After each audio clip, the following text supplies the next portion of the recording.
بحمدہ تعالی ہم حضرت محمد مصطفیٰ صلی اللہ علیہ وآلہ وسلم کو آخری نبی مانتے ہیں، اور ہمارا یہ ایمان ہے کہ رسول پاک صلی اللہ علیہ وسلم کی نبوت اور شریعت جو ہے یہ تا قیامت تک چلتی رہے گی۔ اور یاد رکھنا، یہاں پر مرزئی کائنات کے سب سے بدترین لوگ جو ہیں، ازل لوگ جو ہیں، مرزئی یہاں پر ایک اعتراض یہ بھی کرتے ہیں کہ ہم تو سب انبیاء کی عزت کرتے ہیں، احترام کرتے ہیں، ہم حضرت محمد مصطفیٰ صلی اللہ علیہ وسلم کی بہت ساری شانوں کے قائل ہیں، ہم صاحب معراج مانتے ہیں، صاحب کوثر مانتے ہیں، اور بہت ساری باتیں کرتے ہیں۔ تو میرا ان کو ایک ہی جواب ہے،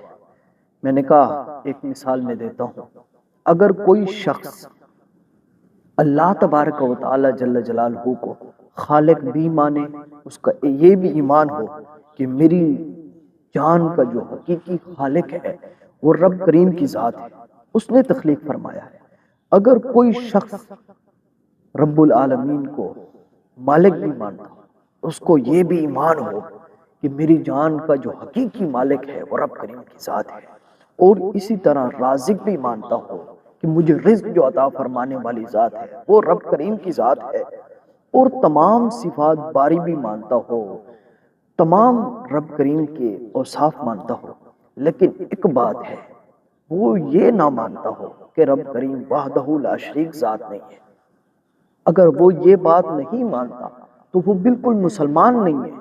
وہ تمام اوصاف ماننے کے بعد اگر یہ کی پوائنٹ ہے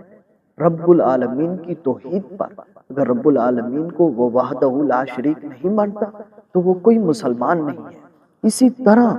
رسول پاک صلی اللہ علیہ وسلم کی ذات مقدسہ کے حوالے سے ہے، اگر کوئی صاحب کوثر بھی مانتا ہے، صاحب معراج بھی مانتا ہے، اور بھی بہت سارے اوصاف مانتا ہے، عزت بھی کرتا ہے، لیکن اس کے باوجود ختم نبوت نہیں مانتا کہ رسول پاک صلی اللہ علیہ وسلم آخری نبی بن کے تشریف لائے،